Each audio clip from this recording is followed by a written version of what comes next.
Welcome. This will be my video on Green Street Hooligans from 2005. The video will start with a review that's going to contain zero spoilers, and after I've completed that review, which thus will be completely safe to watch if you haven't watched the movie yet, afterwards I will get into what I call the thought section, where I do spoil the entire movie, but I will verbally let you know when we reach that part. And the movie is rated R, so will this video be. And yeah, I kind of fucking love this movie. So yeah, if I understand correctly, because a lot of memes about it, apparently there was some kind of important thing within soccer in the not too distant past, so this felt like a good time to talk about this movie, which in a way, like, I should not care at all about this movie. This movie should be, like, so far off my radar that, I mean, it would be difficult to express. I have never really cared about soccer. I am respecting it more these days from listening to the Tabernacle talk about the benefits, the, you know, from the, you know, among other things, he talked about how it can mean a lot to people who don't have a lot of money. And as a far leftist, obviously, that matters to me. But I'm never gonna, like, care about soccer as, like, yeah, outside of that kind of thing. And not only is this movie about soccer, it's specifically, I mean, it's right there in the title, it's about, hooligans. I mean, I probably don't even have to say it right if I already don't really like soccer. You can probably, and I'm against, yeah, I think violence should only ever be the last resort. You can probably guess, not exactly founder of the fan club of hooliganism, but this movie still really, really gets to me. And yeah, finally fucking got around to, this is a movie I've been watching on and off for almost 20 years now. I've had the DVD for quite some years, and yeah, here we go. So starting with the writing. So the setup is very straightforward. Basically, we are exploring the world of,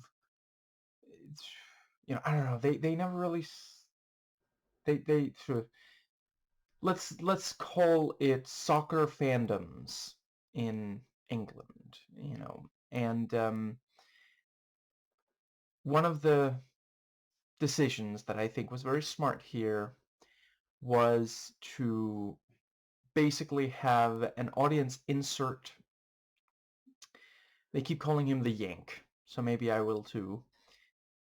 And he is from America, so he is always calling it soccer. I might do that as well. But yeah, he goes to England and finds himself, you know, yeah, so they can explain things about that world to him and thus us in the audience. Like, there was stuff in this that I had no idea about. And let's see. Yeah, I think that's what I will say about the basic setup. Other than that, it's got great setup and payoff. There are things where they'll drop in something and you, like, I mean, I'll acknowledge there's at least one thing that you can probably guess where it's going, but I I'm not of the opinion that that automatically makes it bad. It's the kind of thing of like, I like to talk about like in Greek tragedy, you have this thing of like, well, we know how this is going to go. It's just that we as the audience are powerless to do anything about it. I think there's a lot of value to stories like that. Sometimes you do know how something is going to end, and, in fiction, we're powerless. In reality, some of the time we can do something, and I've always found it spurs me on to, for example, speak up. And yeah, there are other things where you won't guess where something is going, but you make a mental note of like, that's probably gonna come back. And, I would say there's nothing that just comes out of nowhere. There's nothing that, and there are no setups that just completely lack a payoff. You might just not expect exactly what ends up happening. And yeah, it also does really well at building and sustaining tension, and the psychological accuracy is also great. It has more emotional intelligence than one might think from, you know, like if it's supposedly about hooligans. And if I understand correctly, I'm afraid my wrists are too sort of fact check right now, but from what I understand, this is very authentic, and it certainly stays true to itself.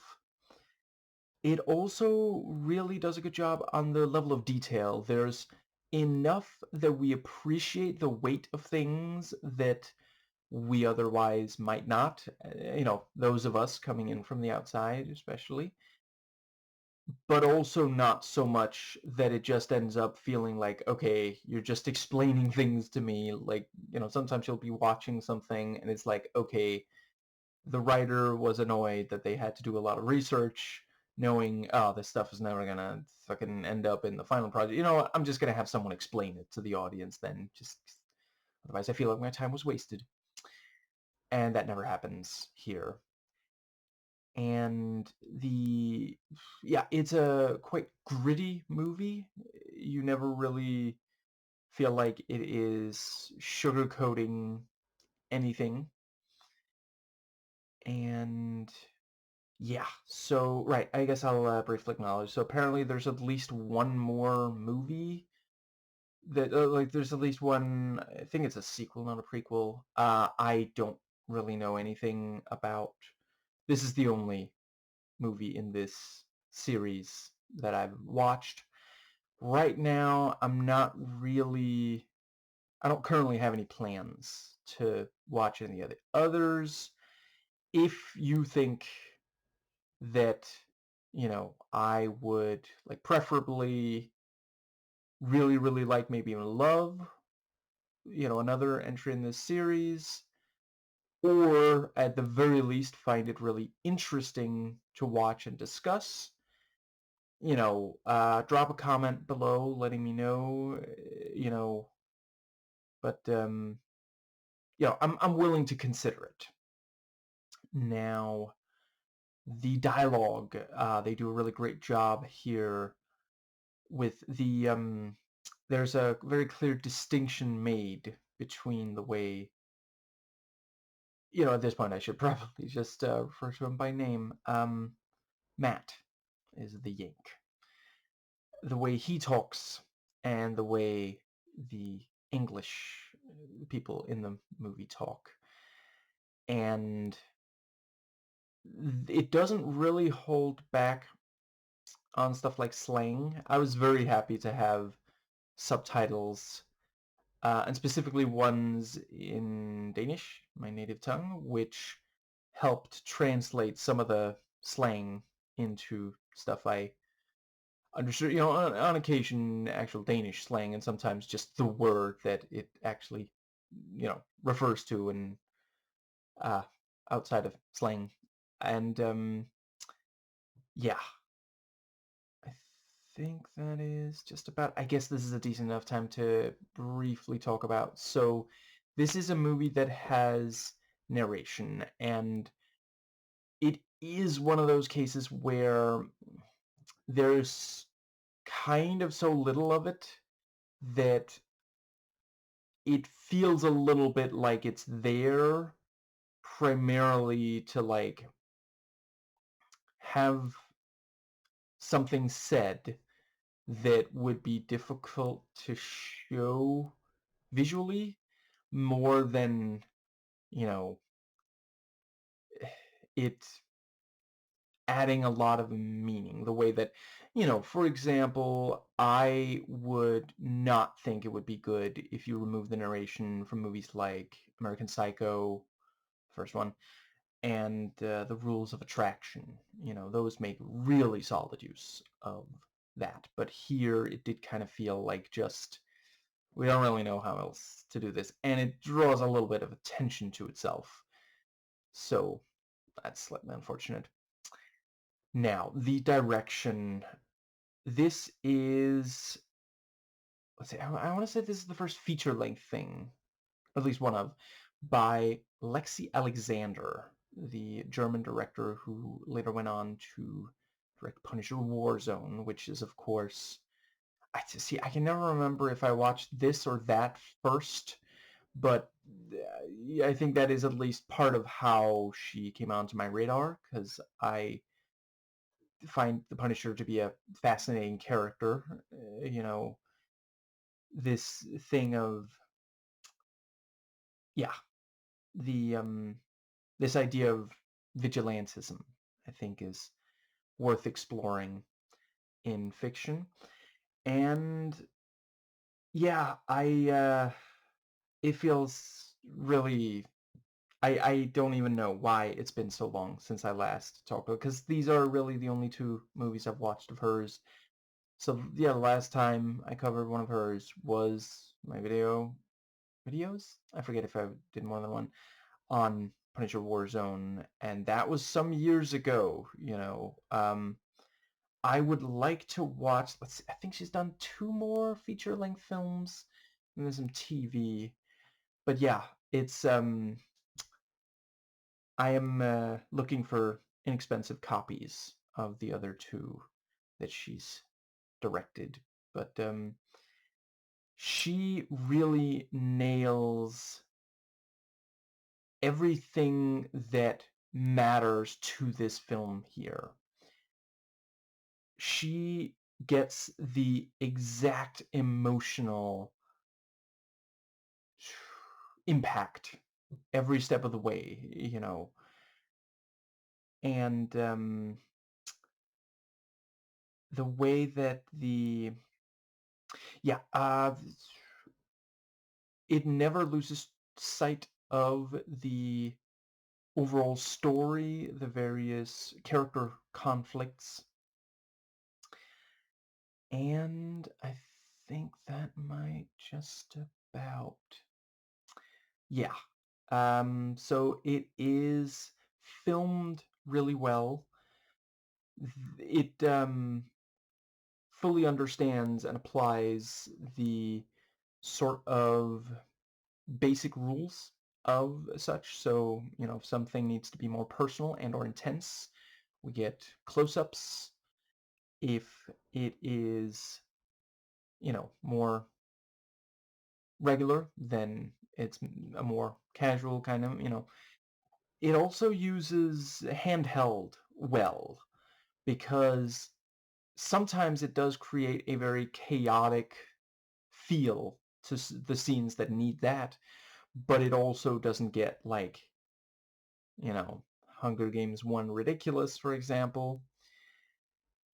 And I think that might just about... Yeah, it gets that there's times and reasons to move the camera, and the same for keeping it more still. The editing is also great, with certain things, yeah, being cut very swiftly and other things being allowed to play out. And yeah, it has, the combination of the way it's filmed and cut really just puts us right there. Like, you can't really keep this one at arm's length, essentially. It involves you personally in a very effective way. And yeah, it does well on stuff like production value, set design, locations, costumes, and makeup, having them convey things about characters, never feeling cheap, but also not trying to make it, like, I hesitate to say that there is nothing glamorous about anything in it, but it's the street level kind of glamorous. It is having other people respect you and know who you are rather than like wealth, because that would not work at all. It is a very working class kind of film, and I think that might just about cover the but yeah, and it is also not a film that says that this is a culture that is like unproblematic or anything. And I suppose that does pretty much, yeah, I guess I'll briefly note. So I have to admit, I have not watched Trainspotting in 20 years. The first one. The second one I haven't watched at all. So that's been even longer, evidently. But I remember that as being even better than this.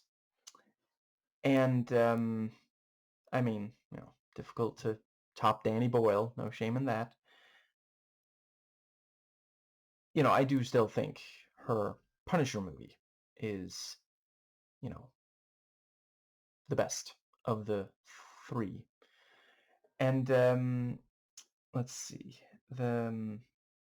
With that said, I would say that what Trainspotting does for like people who use drugs, this one does for like the hooligan.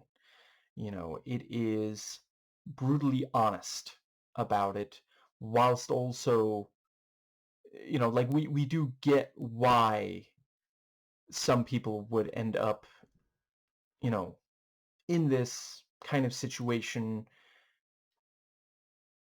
And yeah, that covers that. But yeah, so over the course of this, we'll see where and how someone, lives, like their home and that sort of thing, and get a sense of who they are in part through that.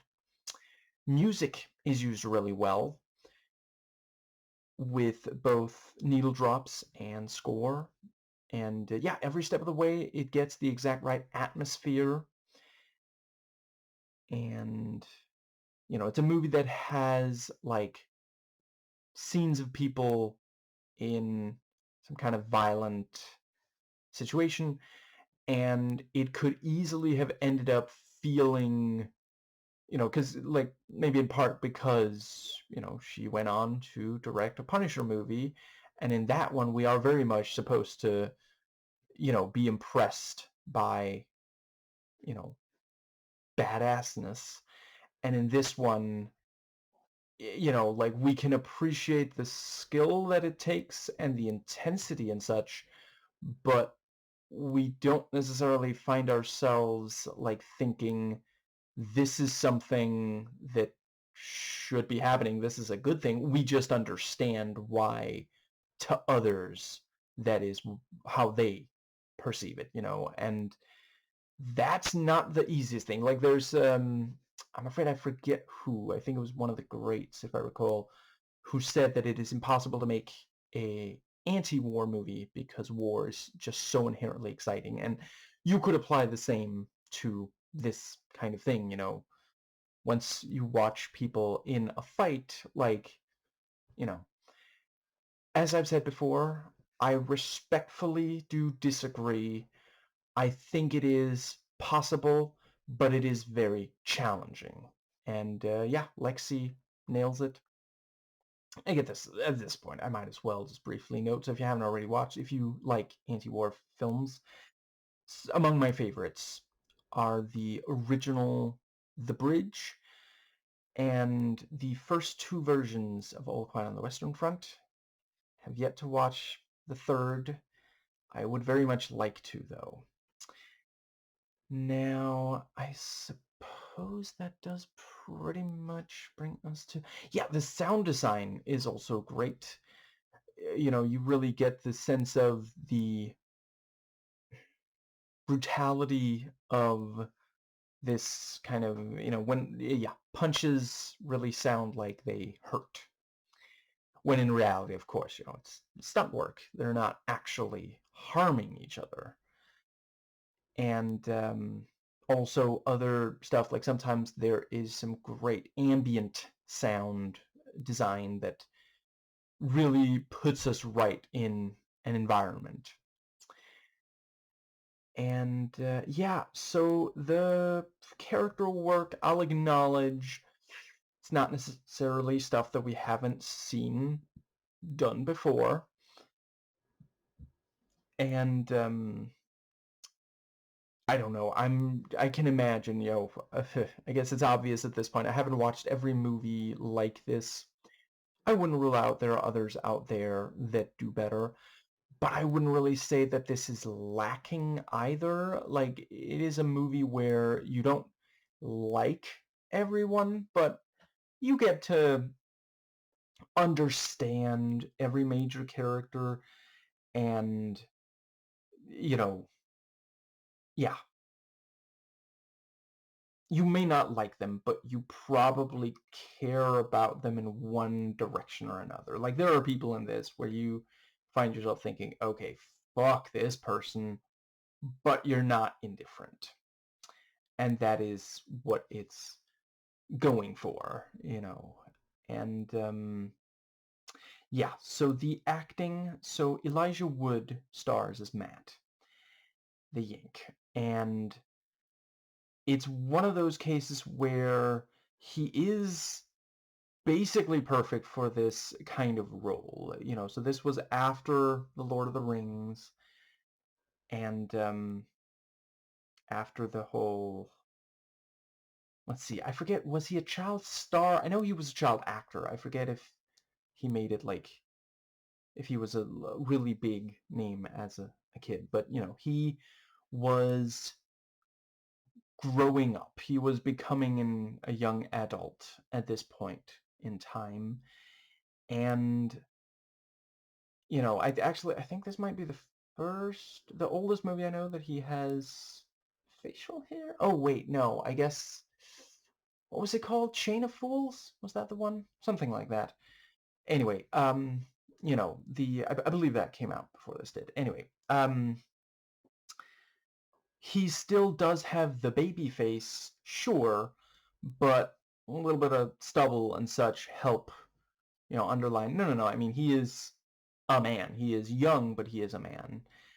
And he is physically smaller than some of the other characters, and as such, you know, he does stand out in multiple ways even before he opens his mouth, and does not have the British, or yeah, any kind of British accent. But we also do, you know, he is capable of projecting a more, like, you can buy that he is capable of this, you know. So I'm trying to be careful not to give anything away. I mean, the first signs are very early in it, you know. He is willing to say and do things that are thought of as, like, macho, you know. And there are some actors who can do one of these things but not the other. And Charlie Hunnam plays Pete, who sort of, helps Matt understand this world that he has thus far not had anything to do with. And he's not an actor that I'm that familiar with, but he really nails it. Like, he is electric. And it's yeah, he's so charismatic, and there is this like edge to him, and this is not even remotely a spoiler. Like, that's immediately clear. And I don't think I'm going to talk too much about the others. I would say, I was impressed by all the acting in this. Everybody felt real. No one overacts or, like, completely undersells anything. And I suppose that brings it... Yeah, so the pacing is quite good. It is neither hurrying or dragging, and it gives enough time to the various individual scenes. And the the stunt work is also quite good. The fights look very convincing, which is genuinely impressive, because there are times where, like, it is so chaotic that it's like, how did they make all of this look this good without, like, anyone, ending up accidentally connecting a strike or something. And so as a drama, the quality, variety, and delivery of the elements that make it so is quite good. I remain impressed by how much it invests me when this is 100% not my world. And let's see, I suppose... Yeah, it's one of those cases where it could easily have gotten, like, soap opera-y, overly melodramatic, and I appreciate it. I remember reading at least one review that said that for them it did. For me, it doesn't really. I don't think those things are inherently bad, but like all tools in, a storyteller's toolbox, there's a right and a wrong time and way to use them, and if this did end up feeling like a soap opera, then it would be, detrimental to the overall effect. And it also is a movie that understands, so it's R-rated, and I guess it understands that just because you're R-rated doesn't mean that it doesn't matter what you do that crosses into that age rating. I'm not saying that it's inherently bad too, but I've seen movies where it's like, okay, you didn't actually make the movie better by this. It just kind of draws attention to the fact it's not inherently good or bad, but I think if you're trying to make something emotionally affecting, it can be really good to restrain that kind of thing. So one of the things is that some of the language is very, there are some slurs and such, and I really appreciated that it's very clear they're not using it to say that this is okay, to like normalize and such. They're using it to show this is what this environment, the social environment, is like. This is how they talk. And yeah, The other than that, there's of course the violence, which, to be clear, is nowhere near as graphic or, you know, um, yeah, big as Punisher Warzone. And yeah, like, I thought they did a really great job getting across that this is a world where you could get hurt, but also not just ending up numbing, because then you really lose the impact, and it easily could have, crossed that line into that. And I'm also not saying that it's automatically a bad thing. Like, if your movie needs the violence to end up numbing, that's, I'm not inherently opposed to that, but here it would not have. And yeah, I rate this 8 compelling explorations of a subculture extremely far from my own out of 10. And that brings us to the thoughts section. So once again, from here on out, I'm spoiling everything about this movie. So if you have not watched it, I mean, I don't know, you're obviously free to keep watching, but I'm not sure I'm gonna be providing enough detail that you'll be able to follow it. Anyway, I think this is a good time to briefly talk about. So, as I have mentioned in the past, I have a complicated relationship to hypermasculinity. And, it's the kind of thing of, like, in real life, I can't stand it.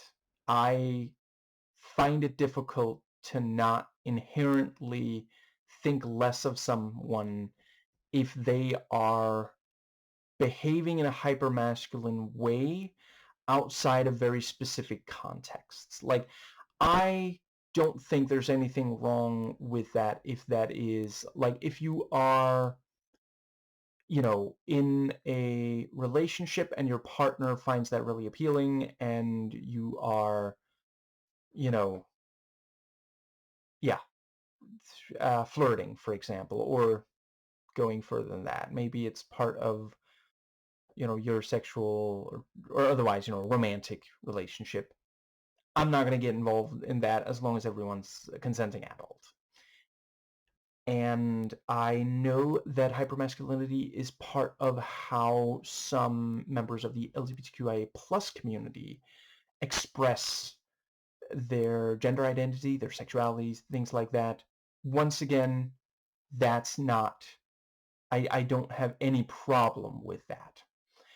But if you are a straight cis white man just going around showing how tough you are at every chance you get, yeah, I'm gonna inherently think that you're probably just insecure and let's see. Okay, there we go. Sorry, shit. I need to move less. The autofocus gets fucked otherwise. Anyway, the yeah, people like Andrew Tate. I'm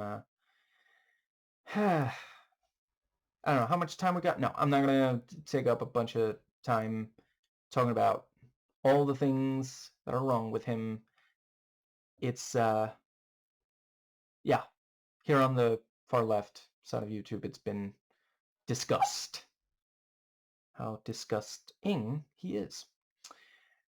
But in media, in fiction, I can't deny I do understand the appeal, as long as that's, as long as it's there or within aforementioned, contexts. I do like movies, shows, video games that are hyper-masculine. I mean, I guess if you've been following my channel for a while, that might not be a huge surprise to you. So this movie, I really love the way that it actually explores the appeals of it, but also the downsides to it. You know, like, it is almost to pat there at the end, but the narration does put it really well. You know, his life taught me there are times to stand up for yourself. His death taught me there are times to back down. And I think I will just... let's see. It's almost time for the more or less chronological going over of the movie. But I did want to...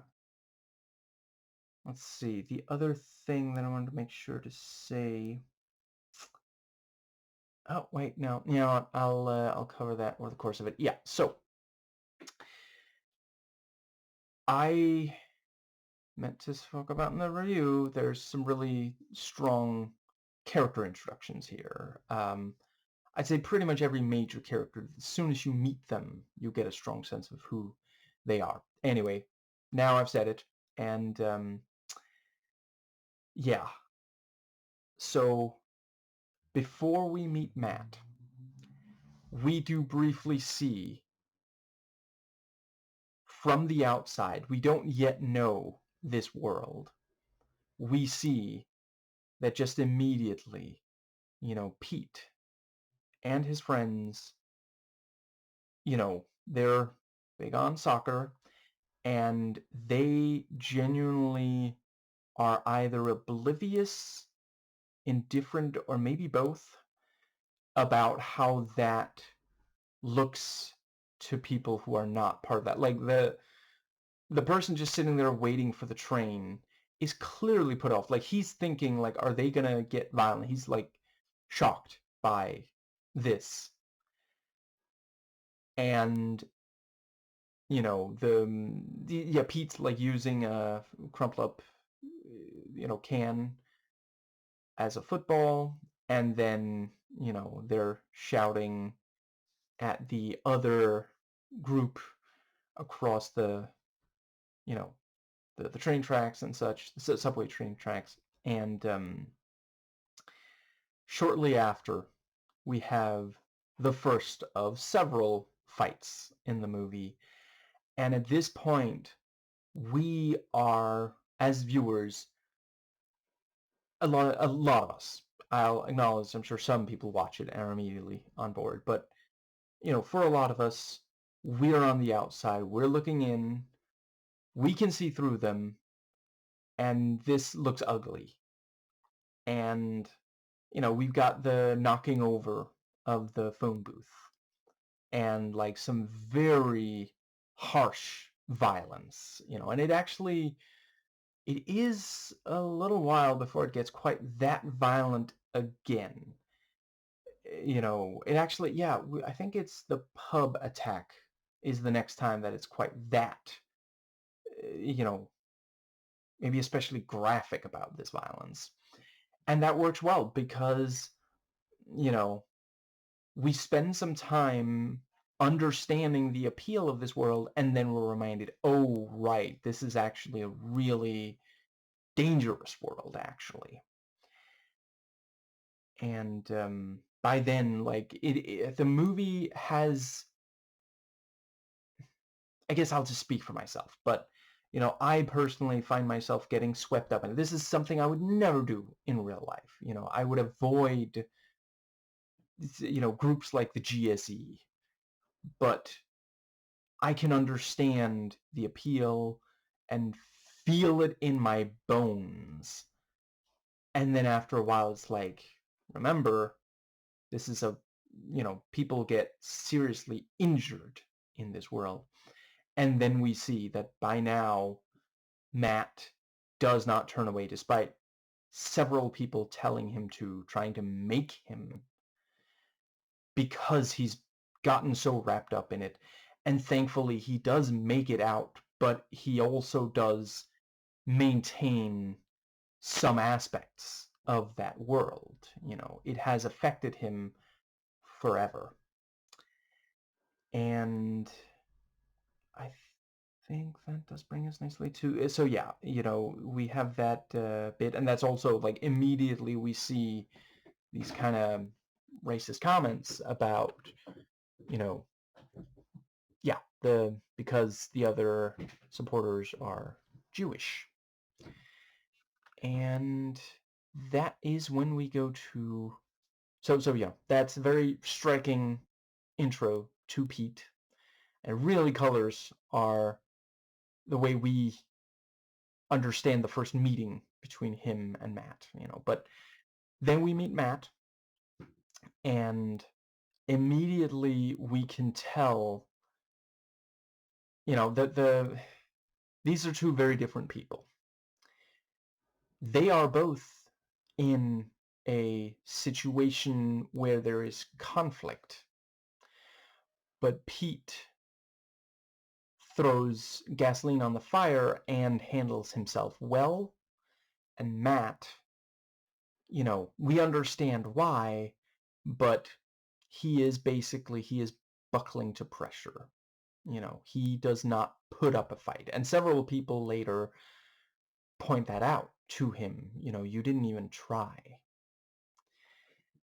And we understand why, but it is, you know, there at the end, we see a very different Matt.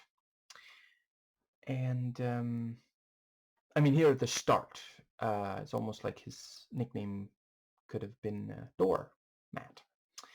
But yeah, you know, he is putting away his things, and his, you know, the other journalists there, or journalism students there, they don't really say anything.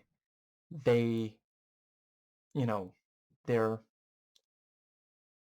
not indifferent, but, you know, yeah, he doesn't stand up for himself, and nobody else really stands up for him either. We kind of meet him at his lowest end after meeting Pete, in a situation that's not far from the norm, but he's currently doing real well, you know.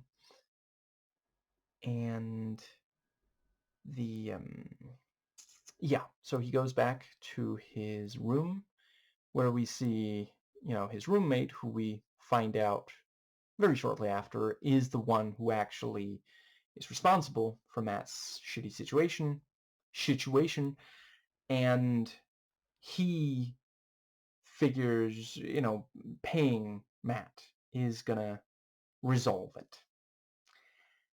And, you know, he doesn't even, like, let's see, he thanks him for taking the fall, and reminds him, you know, I'm too important. You have to, you know, take the rap. But he also doesn't really, like, apologize or anything. And he, you know, at first he thinks that just throwing them, you know, 10 grand on Matt's bed is gonna fix this. He doesn't even, like, clearly he could have just gotten off the phone as soon as Matt walks in, but he thinks this is just gonna be, yeah, he's gonna give him money and that's it. You know, if Matt had left as fast as it looked like he could, there wouldn't even have been a verbal goodbye between them, let alone an apology. And he's also a character that we immediately understand, Van Holden.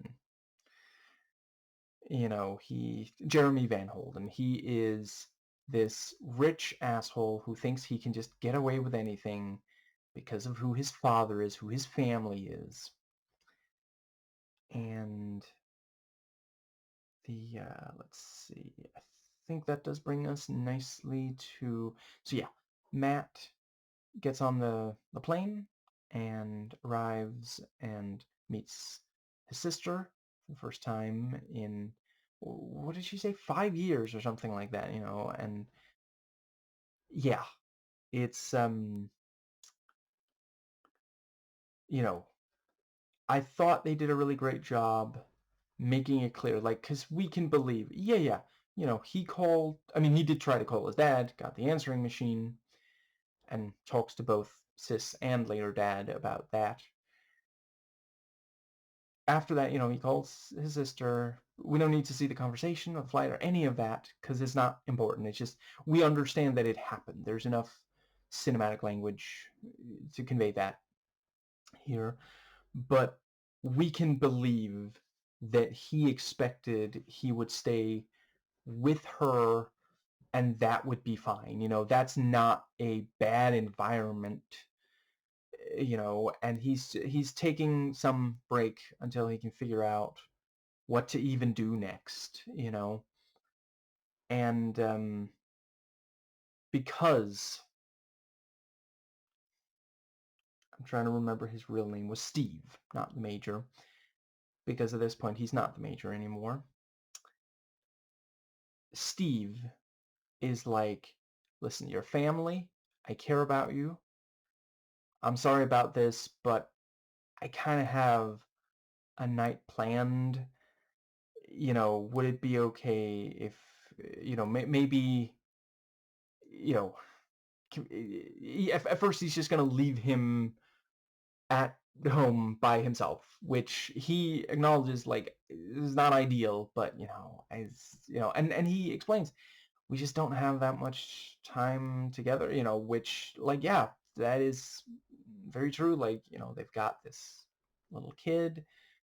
They both, you know, have things to let's see, I'm not certain if she also has a job or she stay at home, which I'm not saying that's inherently a bad thing, but he definitely clearly has a job, so you know they don't have a lot of time together.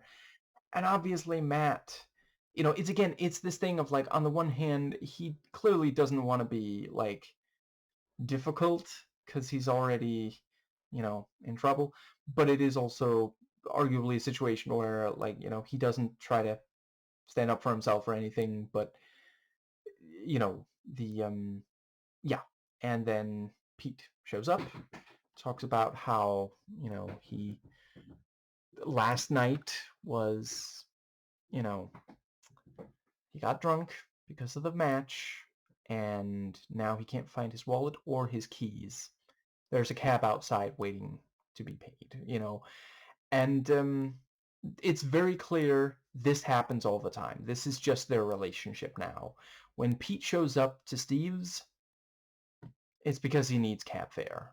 You know, yeah. And let's see. Also the detail that as soon as he does enter, you know, he is chanting the football song right in the ear of the baby, which I'm not saying I'm an expert. Pretty sure you're supposed to be a lot more inside voice using around someone that age, you know.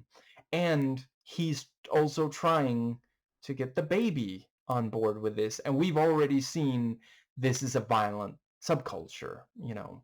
So immediately we're thinking, oh no, this is not good. And then Matt is going to be part of that, you know, like immediately. The first time that I watched it, as soon as Pete told Matt, I'm not actually going to take you to the game, I was like, that's probably a good thing. You know what, Matt? This is your out. Like, just leave, man. This is not a world you want to be a part of, you know? And then over the course of it, I understood the appeal, you know? But yeah, the thing about, you know, the 100, and he doesn't give it directly to Pete because Pete did just fuck up. He gives it to Matt in exchange for, you know, and tells him they can, yeah. So that's, you know, we can understand why, because he does feel, you know, he's been out of, you know, because it's, oh, what did they say? It's been years, if I understand correctly. Yeah, because let's see, there was he met, you know, he met Matt's sister and they got married and had the kid together and all this, you know, so it's been a while since he was part of that subculture, and maybe also just has more faith in Pete than is maybe completely sensible to have, because he genuinely does feel like, no, this is gonna, you know, I'll tell him to stay out of trouble, and he'll respect that because we're family, you know. And you know, there are multiple dynamics at play here that are done really well, I feel, because obviously one of the things is, you know, the older brother telling the younger brother how to behave, which, you know, if you're a kid and your older brother talks to you like that, that's already like, come on, stop acting like I'm some child. But if you're both adults, that can feel so much more condescending, you know. And as we find out later, this is the major. The major is gonna tell Pete to behave. Come on, man. And also, like, we have a reputation to uphold, you know. You might not be part of this world anymore, but I am, and I have to uphold, you know, I have to make sure people still respect us. You know, it is later said, you know, Pete is trying to, you know, fit into the big shoes left by the major, you know. And let's see. I think that does bring us nicely to, yeah. And so, you know, as soon as they haven't walked very far, just of out of sight, and Pete is maybe thinking out of mind, or just like, well, I'm not gonna get caught because he's, you know, he's not gonna tell on me. He's, you know, we can't be seen here, so I'll just, you know. And he thinks that he can just pressure Matt. And Matt does push back, you know, because, like, at some point, it's like, you know, because he's like, it's a fucking soccer match. Are you fucking kidding? Even this, I'm gonna be excluded. I'm gonna be pushed out of where I'm supposed to be, because, like, you know, he just lost you know, he was just kicked out of Harvard, even though he didn't personally do anything wrong, and now he's being pushed out of his sister's home. And now also that he doesn't even want to go to this fucking soccer match. But at this point, it's like, okay, you know what? Enough's enough. So he pushes back. And, you know, Pete can't completely help but respect him just a tiny bit, you know, just enough to let him in the door. And, you know, yeah, the thing about, you know, he Matt realizes, oh, this guy's probably gonna be, you know, if I say the cops are coming, he's gonna look away. But he doesn't realize this guy is a much more experienced brawler. So yeah, you know, he accomplishes nothing with the kick. And Pete, like, you know, on the one hand, he's like, you're seriously gonna try to, you know, distract me and then hit me when I'm not looking. But at the same time, he's also like, you're gonna hit me over this fucking situation. Because, like, that hadn't escalated to, like, a physical, like, to be clear, Pete was definitely threatening him, you know, the way he's standing, like, he's making clear, like, you're gonna give, one way or another, I'm gonna get that money. The question is, how much am I gonna have to rough you up to get it? So there is that. But, you know, Matt is the one to attack first, rather than try to verbally de-escalate or something. And, you know, we are seeing, like, he does have it in him to get into this kind of, you know, or let's say, I guess it's not very macho to try to distract before hitting, but, you know, still, like, he is capable of engaging in violence. It's just never been, you know. And then there's the thing about that was the first fight I ever had. That wasn't a fight. And, you know, Steve Pete responds with just the one, you know, he grabs his foot and then makes clear, you know, I could hold on to this, you know, don't you feel like a complete fool right now, you know? And then he uses one of his, you know, legs to, you know, what's that called again? A swipe, you know, so yeah, Matt ends up on the ground. And Pete does not keep attacking him. He was just making the point, like, you're not gonna get one over on me. You can't take me on in a fight. And yeah, at this point he's like, okay, you know what? You can come with, but just and he tells them, don't speak unless spoken to. And the let's see, then we have so they go to the pub, and he meets the others, and because he's just had rhyming, Cockney rhyming slang explained to him, now he's able to, he didn't understand that was, the curry, but as soon as it's, beginning to be explained to him, he like, oh yeah, like that, and with that, he has this slight in, they can appreciate, oh, okay, he's not completely hopeless. That is kind of the reaction he keeps getting.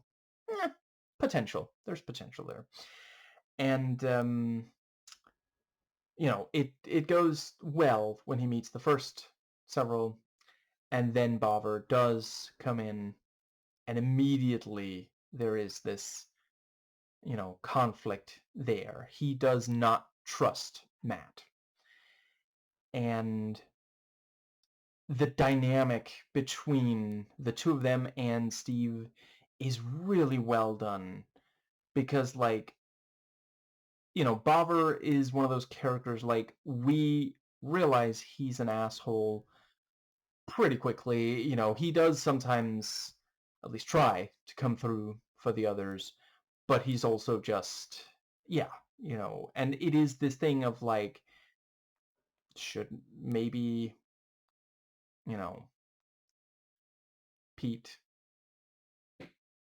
have have kicked him out of the GSE sooner, because he doesn't seem surprised. Like, this might be the worst it's ever been, but he's not, like, hugely surprised that Bobber is behaving this way towards Matt after Pete said, no, don't worry about him. And I appreciate, like, okay, turns out, or if we already knew, but the others realize, well, he was studying journalism and he lied about that, but he isn't a journalist. He's not trying to write a story about them. It's a diary, But the, let's see, I think because the thing is, like, okay, once they find out that he lied about that, they could just have a conversation with him. They don't have to, like, push their way into Pete's place and then read the diary without Matt even knowing. If they had just talked to him like a couple of mature adults, then he could have explained everything and things wouldn't have gone so bad, and that is one of the problems with these kinds of, like, macho subcultures. This is not a healthy way to deal with a conflict. And we do also understand why he lies, because by the time it comes up, Pete has already said that he hates journalists. And I think, let's see, I guess that actually, is that before the pub? Maybe yeah, that's on the way to the pub. They talk some, I think it is, whatever, somewhere around here. They talk, and, they discuss sports, and it is, again, this silly thing of, like, yeah, of course Matt's going to prefer baseball, while Pete prefers soccer.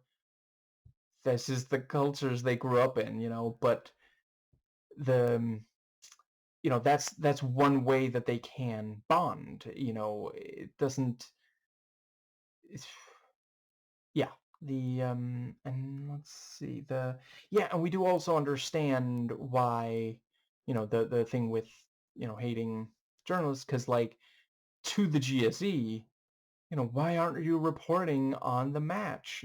That's the thing, but yeah, if you're not one of the if you're not in one of the firms or, you know, related to someone who is, of course you're gonna care about this, like, violent altercation, you know, like other people are concerned about this. And we do see, you know, sometimes people, you know, who aren't part of this subculture currently, like the Major did get stabbed, you know. And let's see, I think you know, so we can understand why people care. And also, you know, cleaning up after the phone booth and all, that's taxpayer money, you know. It's understandable that other people care. I'm very much one of the other people, you know. But the that was also such a great, you know, when he walks out of the subway station and he sees, you know, the knocked over phone booth, and I guess by the end of the movie, I don't think he's aware that that was Pete. But yeah, you know, when he first sees that, he's like, "What the fuck is this?" You know. But yeah, later he himself engages in it, so great contrast there.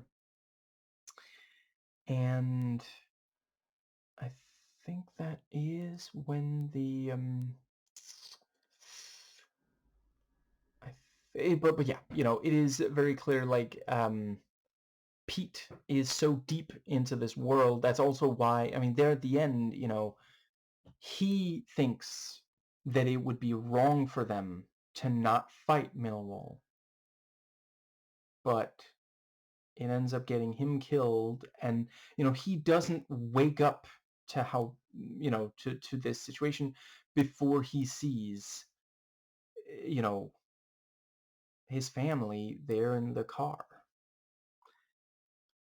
And let's see, so I think that is just about, yeah, so with the Bobber, you know, yeah, he really doesn't like the situation with Matt. And, you know, we can tell that something's gonna happen. And yeah, the fact that it's, you know, Bobber ends up going too far multiple times, you know, first getting, you know, the no, yeah, I think I'll cover it when I get to it chronologically. Right. This is also a good time to briefly talk about, you know, the thing about, you know, we're gonna go have a drink together. No. Listen, you gotta come have a drink with me. After all, you're buying. You know, so yeah, because it's that thing of, again, you know, he just fucked up. And this is part of him getting back in Pete's good graces. And at the same time, we also have the element of, you know, with paying for the drink, but he's also saying, listen, as long as you try to actually learn some things about us, you can drink with us. You know, that's not nothing. That does require some degree of trust, you know. And let's see, I think the next thing is the yeah, so they go to the match. And you know, we see the very big reactions from the supporters of both teams to the various developments during. And then we see Bobber go and provoke them. And it is a very consistent element that the GSE, you know, they do stoke this fire. Because they could have just, they didn't have to say or do anything when they saw the Jewish supporters on the other side of, you know, of the tracks. And Bobber didn't have to go and provoke them. And of course it leads to this fight afterwards, you know. And because Matt is seen with them, they, you know, try to attack him. And it is very clever, this thing of, like, you know, it's kind of a double trap situation because, like, yeah, Steve and the others were Pete and the others were close enough. Like, they must have been watching basically because it's not like there was that much noise being generated by, no one was like screaming or yelling as they're giving him the, what's it called, Jersey.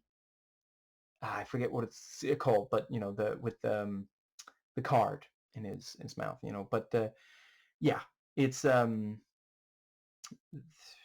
guess this is a good time to briefly note I did appreciate it's a movie that acknowledges the diversity in I would say London and the city in England that it's set in. I believe it's London, and it does not judge the non-whites or the women more harshly than, like there's essentially I mean, I guess I wouldn't necessarily say that any of the women in the film do something that is well, I guess you have the mistake there at the end where she drives to, she knows that's where the fight is happening, so she drives up to where she wants to protect Matt. But, other than that, like, it is understandable. Well, it's all understandable, but they, but yeah, I do appreciate, like, yeah, the other supporters, these, these young black men, they do try to go for, try to harm Matt in this way that is like, there's way more of them than, and they don't, because, like, hypothetically they could go up to him and say, where are the others? We want to fight, all of you, but they don't. And let's see, but then we also have cishet white male characters who do really fucked up things, Anyway, I think that is, Bobber and Tommy, for, some of the chief examples. Anyway, the but yeah, other than chasing him, they also had one of them standing ahead, and yeah, so they seem to have, they have him at their mercy, and it seems like, how is he going to get out of this situation? And then Pete and the others come in. So yeah, they must have essentially figured, if we send Matt off on his own, the others are gonna attack him. And now, not only do they have them in a place where, they can all engage in a fight, and the others were thinking they were just gonna rough up one person rather than be in this more fair fight, but they've also been made to look like fools, and very dishonorable. And I guess this is decent. So yeah, Matt does engage in some of the fighting in this scene and the rest of the movie. And I want to briefly go over, so some years back, the IMDb message boards, there was this discussion about this movie where one person said that they felt that it didn't really make sense that someone who's never been in a fight before would handle himself well. And then someone else pointed out, he doesn't, though. They, in addition to them criticizing they just say the first hit, it was more than one punch he threw that were not that impressive. He gets like one lucky hit on the other guy's face, and let's see, there's at least one or two other times where he manages to, like, he punches someone in like the stomach or the side, something like that, later in the film. And yeah, there's some stuff like that, but if you actually look closely, he does not acquit himself that well in these fights. And I'm not like judging, I would do worse, but I just think that the movie does handle that well. It is he never gets that good at fighting, and he doesn't need to. It wouldn't, it's not about that. You know, by the end of the movie, he is willing to threaten. You know, he doesn't use violence; he just threatens it against Jeremy. You know. Now but yeah, you know, and they talk about like no, this is good. You know, you stood up for yourself. You know, fought back. We didn't leave anyone behind. This was a good day. You know, which, yeah, like, to Matt at the time and to me, that sounds like this was a good day. This is what you're hoping for, kind of thing, you know.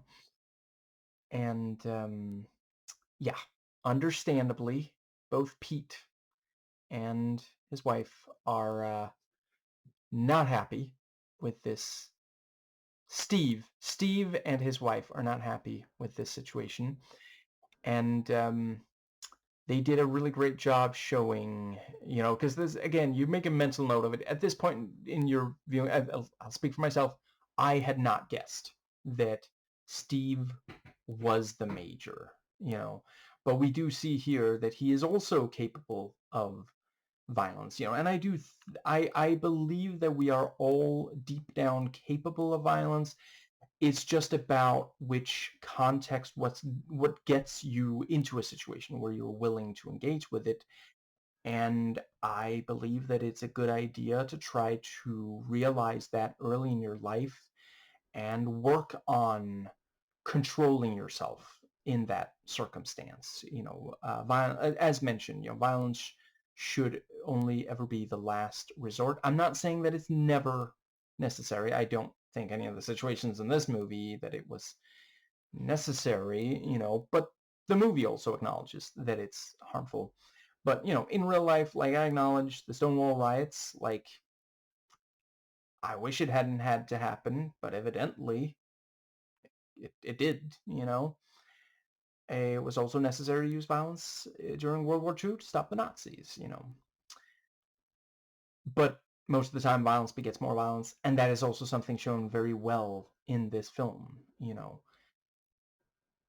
At no point does a fight just, like, completely end a conflict. Like, it's just a matter of, well, when's the next match against this particular, you know, yeah, that team, and then there'll be another fight. Like, they fight different people depending on who their team played against, but the fighting never seems to end. Like, what is the ultimate goal here? Just to show that you're tough?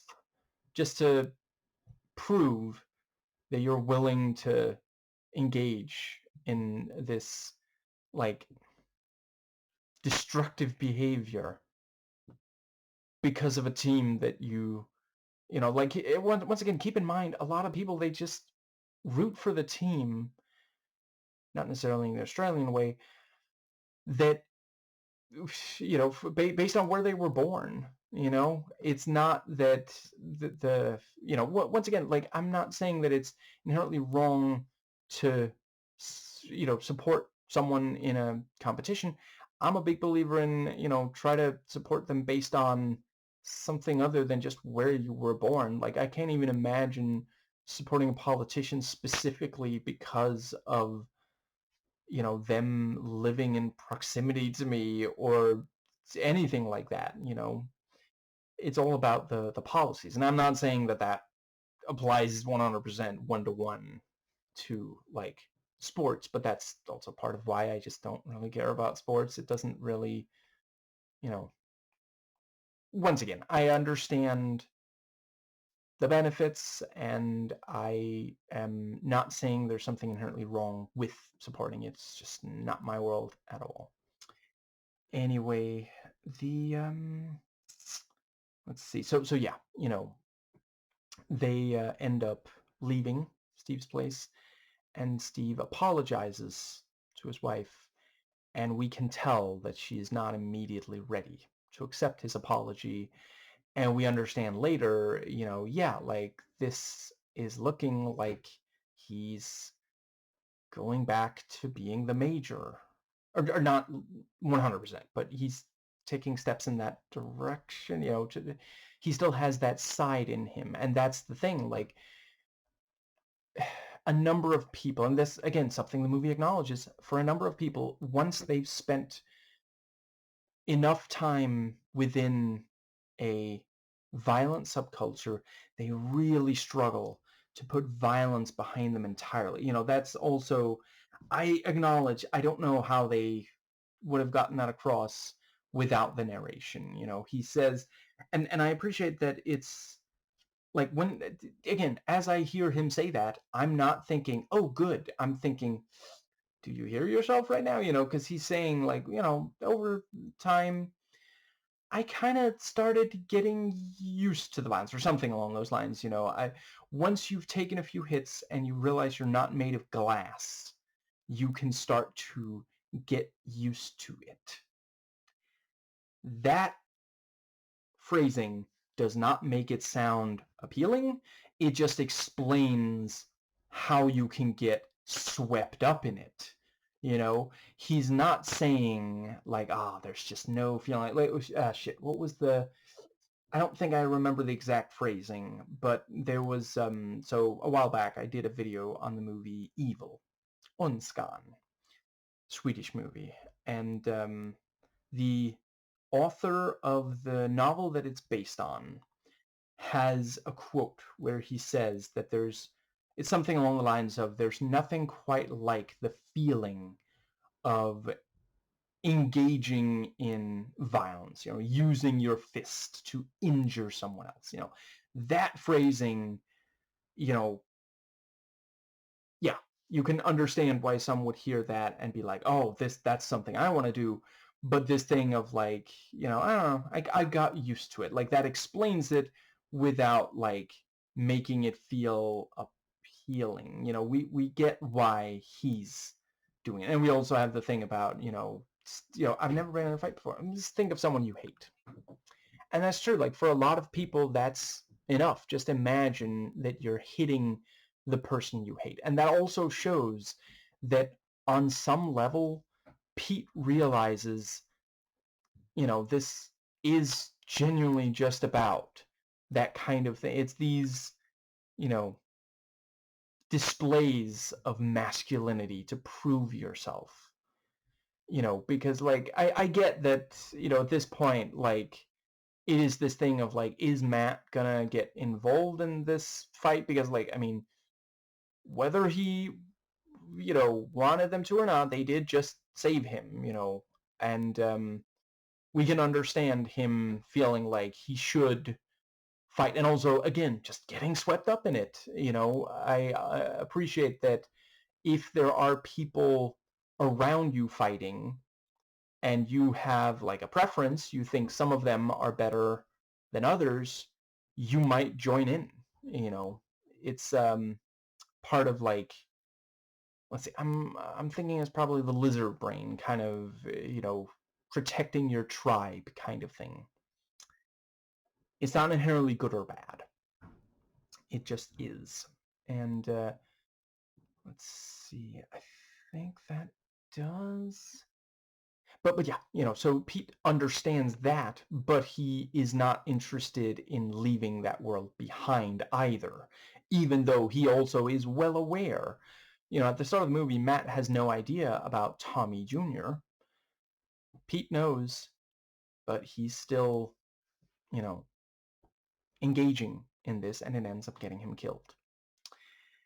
And I think that does bring us to, yeah, unsurprising homophobia, when they're talking about Matt fighting and such.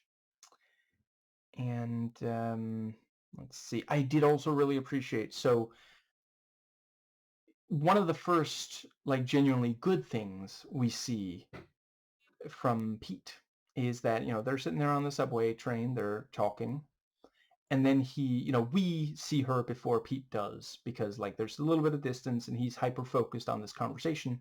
But as soon as he sees this woman who's, like, got this massive luggage that she is, well, lugging, he's like, oh, would, you know, have my seat. Because that is who, he does not think that it is okay to harm a woman, and you should, help if you can, He also, like, he the way he is around his sister-in-law, like, it's not necessarily like she's not the biggest.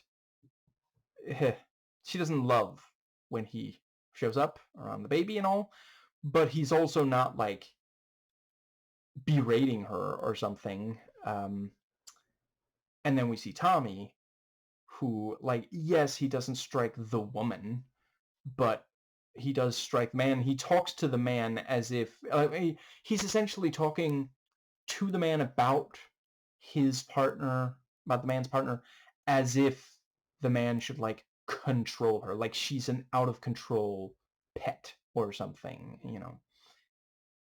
and then does hit the man in order to upset the woman. Like, clearly that is the intended effect. And he can still say, oh, I didn't strike a woman. Yeah, you're not like some fucking hero, though.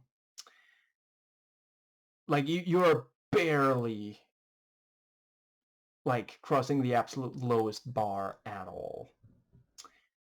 Now, let's see. I think that does get us to... I think this is around the time where we have the soccer match, and yeah, and it is genuinely funny.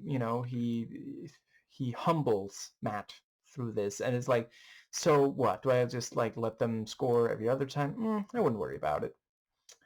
And yeah, it's and then we have like, oh, these are like Junior Olympics. What? No, they're just regular English kids, and yeah, that is, I understand it is a very big part of their culture, as it is Danish culture, which is probably one of the reasons why I, if I hadn't been forced to participate in it at school as a child, yeah, I probably would. Like, there's other sports that I know are worse. Like, obviously, I have bigger issues with the ones where, like, literally it's about harming and injuring the other person, like the shit like boxing and such.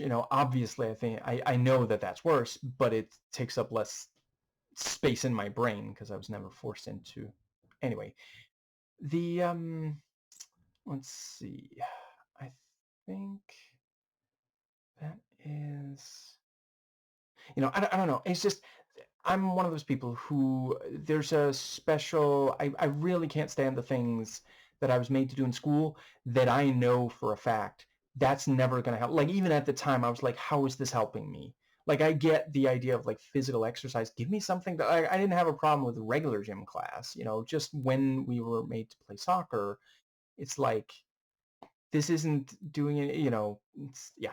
Anyway,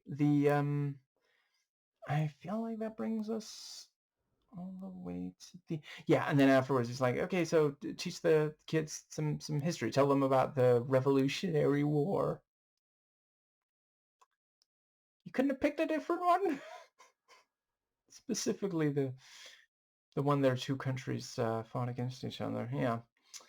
But and then he's like, American history is not really my forte. And then he's like, they're 10. Teach them whatever the fuck you want. But again, he's including Matt, and he's saying, okay, so, now I had some fun, embarrassing you.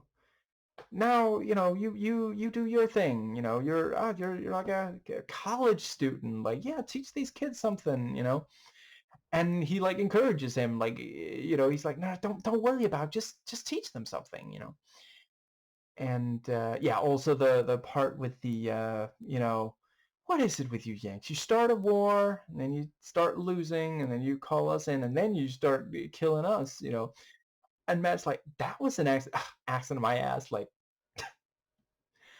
So yeah, this is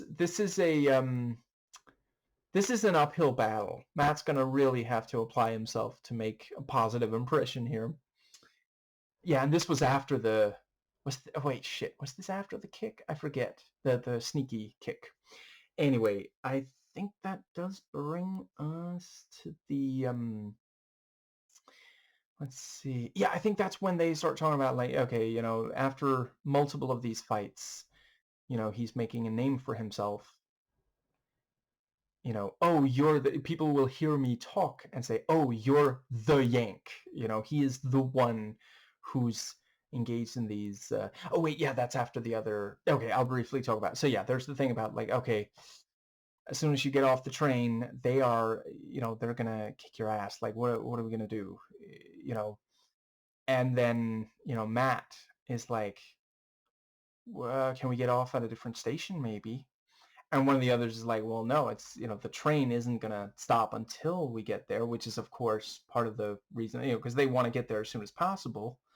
And the other, you know, firm knew that. I really appreciated the explaining of the firms, because before I watched this movie, I had no fucking clue that that was at all, yeah. But the, and again, you know, I don't know if it is, it feels like I don't know. I'm not going to talk about if it is real or not, whatever. But yeah, the let's see. It's yeah, so you know, Bobber, once again, the one who, you know, very eagerly breaks the rules and escalates things and such. You know, he pulls the emergency brake, and then, you know, they have this thing of like, oh shit, there are no taxis here, so how are we gonna get there from here? And then, yeah, you know, Matt is like, well, you know, because we see, you know, he hands the driver money afterwards, you know, and yeah, at this point, the other supporters, the other firm don't know Matt's face. He's not famous yet. He's not the Yank yet. So, you know, because they would obviously recognize any of the other, yeah, any of the actual firm members, any of the GSE. Anyway, so yeah, I also like, you know, the movie's called Green Street Hooligans, but they call themselves the Green Street Elite. But yeah, you know, so they hide inside the truck, and then, you know, yeah, very clever thing of like, oh, you know, we're gonna shoot a Hugh Grant movie near here, so let us pass. You know, it's like, and what is it like? Is there, if who's in it or something? And he's like, oh, Cameron Diaz, I think. Which, like, yeah, that would definitely, you know, her appeal across the pond, as it were, you know. And the God, it's been so long since I watched the Cameron Diaz movie. Yeah. Um, this was around the time of Gangs of New York. She did really well in that movie. Anyway, I think the so, but yeah, you know, they're like, oh, she's attractive. Sure, go ahead, film your movie. You know, just Jesus Christ. And yeah, as soon as the truck is passed, then they jump out of the car and they pick up that sign and use that to help even the odds. And then, you know, the fight. And yeah, like, we can absolutely understand why this helped get Matt, you know, some recognition, because, like, this really is quite the that was a very clever plan. You know, the others were completely at their wits' end, and yeah, let's see, and yeah, for the driver, I mean, it's also possible there was some threat of violence or something.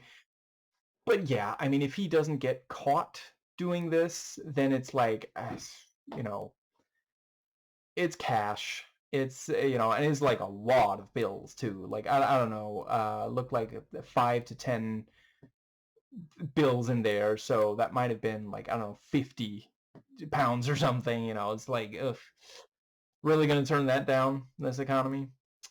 The economy was already, well, let's see. Oh yeah, well, this was before Brexit, so it wasn't as bad. Anyway, I think that does bring us to the yeah. So, you know, we have a brief return of the narration, and then, you know, he goes to his sisters and, you know, what's so important that you couldn't tell me over the phone? And then we say, you know, because, like, she knew if Matt knew that their father was there, he might just not show up. And yeah, really great conversation. Like it's one of those cases where I always forget just how little screen time his father has, because like he's really important, but the fact that he's in so little of the film mirrors how little of their lives he's been in. He just shows up, makes some statements, and he does offer his support, and he does ultimately also accept. He doesn't like scream at Matt when Matt says that he's staying. Because he's like, I really want you to come back to America with me. Cab leaves in half an hour. We'll fix this. Okay, you don't accept me as a father, but as one journalist to another, your reputation really matters. And he has just a free lunch with the editor of the Times, and yeah. After that, he's gone from the movie again. And I also really appreciate, when he's confronted about, you really weren't in our lives, he doesn't make some huge, he doesn't get super defensive or anything. And yeah, this is of course one of those things of we can understand why, because Kabul, yeah, there's obviously important reporting work to do, but also, when you have kids, that is an actual, it's a difficult situation for everyone involved. There's no real easy answer. And yeah, let's see. I guess I will briefly acknowledge, I think the thing about his sister, where he is like, you're the one who fled to another country when mom died. He does at least apologize afterwards, but I don't know, I'll acknowledge that felt a little bit like, they maybe at some point the writers felt like we were gonna need to explain. Oh shit, I forget if there's more than one writer, whatever, whoever wrote this, had this feeling that maybe we need to explain why she's in England when he and his father are not, and this whole and the dynamic. And I do also appreciate, obviously it helps explain, because could Matt really not have gone back to them and just been like, okay, I'm sorry, listen, Pete, don't be too hard on him, he tried, but whatever, the situation got a little fucked up. I don't love the way he's influencing me. Can I stay here? Or maybe you can help me find a different place to stay or something, but he doesn't. And that does need explaining, but this was a slightly awkward way to do it. I'll, grant that. But yeah, so Bobber is getting increasingly irritated and ends up, it's great the way that he, on more than one occasion, he'll come into a scene where others are having fun and he'll be an asshole in pubs and such. And that is that's who he is. When something is different, that's how he gets, And that is, of course, unfortunately, some of the people who gravitate towards environments like this are that kind of person, the kind of person who gets downright angry. Because, dude, just see it as an opportunity. What's the big deal? He is clearly, okay, I could somewhat understand if this was someone from one of the other firms, especially if they are, actively saying or doing something to agitate you. But so what? He's from a different country, and I understand why, there's sometimes tension between the English and Americans. I especially understand when English feel that way. Not because of the whole, obviously, okay, so I think it's ridiculous to be angry at someone because your ancestors used to be in charge of them, and now the relationship is different. I don't blame anyone for being angry at the descendants of people who controlled your ancestors. But being like, we used to be in charge of you, now I'm angry at you. They didn't do shit. That's not, they're not even benefiting from, in the way that, obviously if your ancestors control someone else's ancestors, there's some privilege to check. Okay, I suppose technically there might be privilege here.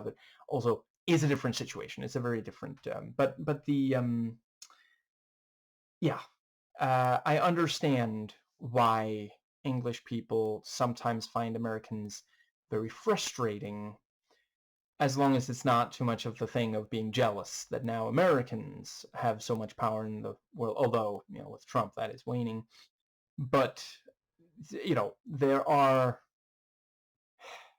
times where America will do something and then drag England into it. Sometimes it's foreign wars, but yeah, and some British PMs will kowtow to American leaders, and it's not as though the American leaders are blameless in this situation, though obviously a decent chunk of the frustration should be directed towards those PMs as well. But yeah, moving on.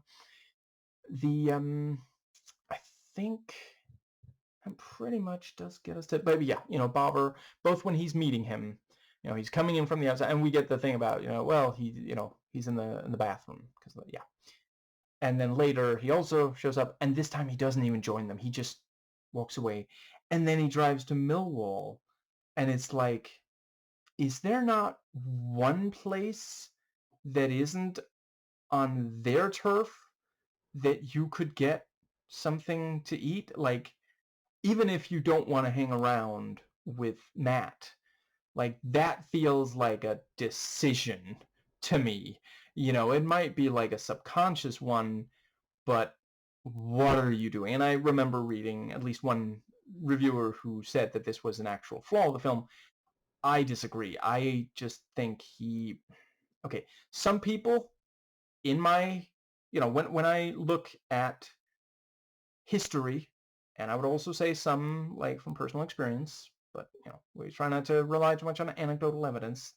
Some people prefer the anecdotal evidence, so I sometimes include it. But there are a number of people in this world who just like to stir shit up. And it's not being very well received when Bobber does that towards Matt. Now Pete is starting to kind of exclude Bobber when he behaves like that. Not just like consistently, but when he does that. And so, yeah, on some level, he goes to Millwall in order to, because, like, he had to know this was a distinct possibility, And as soon as we meet Tommy, we're like, oh, this is fucked. We get why the that this is someone you don't want as your enemy too close to you, And I really appreciate that they do talk about, like, no, he used to, yeah, he was violent before his son died, but he, like, now is really out of control, And yeah, that was also, I really appreciate the way they filmed and edited that flashback, because as soon as your movie has a child die on camera, you really have to be careful in how you're showing that, because if you push it too far, the audience is not going to be able to think about anything else for the entire rest of the duration. And the fact that we see just enough, like, we see his hand not moving, we see him lying on the ground, we're only told, what was it, his skull was crushed under GSE boots, that really, we understand why Tommy is the way he is. And it also makes it clear, like, as soon as you hear that, it's fairly late in the film, I think.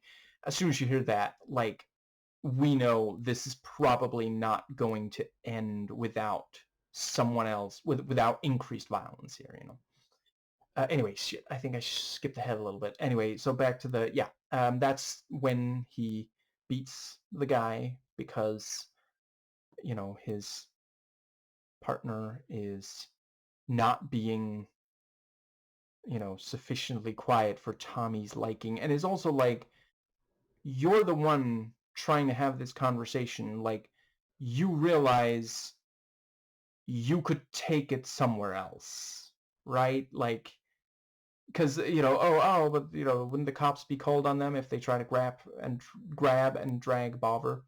That ends up happening either way. They've gotten away with less violence if that was the case, And also, you have the detail that they, when the police are called, they don't just say, the guy who owns this place. They, much less like his name, they refer to him by, what country. I think I believe they said Pakistan was the country he, maybe he immigrated from, maybe his parents, but that's how they think of, they don't feel like he belongs there. And let's see. So that, yeah, so Bobber, let's see, goes back home and then, finds out about the meeting at the Times and confronts, and we get the detail that he's not even that good at computers. He doesn't even understand how scrolling works, but one of the other GSE is. Charlie Hunnam gets a win for his workout routine. And the let's see, we have the, yeah, and because they didn't hear, and I also appreciate that we didn't for a while. It's just the thing about, like, what are you writing about them? Of course, no, I'm just keeping a journal. That's one thing you taught me that I maintain, because as soon as that's like, it doesn't take a lot to realize, oh, someone's going to find that, isn't, that's what's going to happen, isn't it? And then, yeah, turns out he wrote a bunch of details, and, he referred to them as a gang. And yeah, this is a really unfortunate situation. Obviously, this does sound like, if you don't realize this is just a journal, just, which that can be a good practice. It can obviously backfire spectacular like it did here. But yeah, it does sound like, oh shit, if this gets in the papers, because earlier they were covering their faces around the cameras. That's also, yeah, that is true. There are a lot of security cameras in England, which, yeah, we had a good discussion about that in English class, actually, some years back. But the, I think, the old, what's it called again? Security versus surveillance debate kind of thing, does it make things better or not? Anyway, I think I'm not going to get into that here. I believe that's what, yeah, so they have the yeah, so at the pub, there's the confrontation, and Pete and Matt, there is still some solidarity there, and Bobber is furious, because he's been there this whole time. I've been here the whole time, he's like, and, in comes this lying Yank journo, and you're going to take his side over mine? So we understand where he's coming from, but also, yeah, like, if you don't listen to him, you could make a huge mistake here, and yeah, he is not writing a story about them, and Pete does acknowledge that Matt really put him in a shitty situation here, but he does also believe him.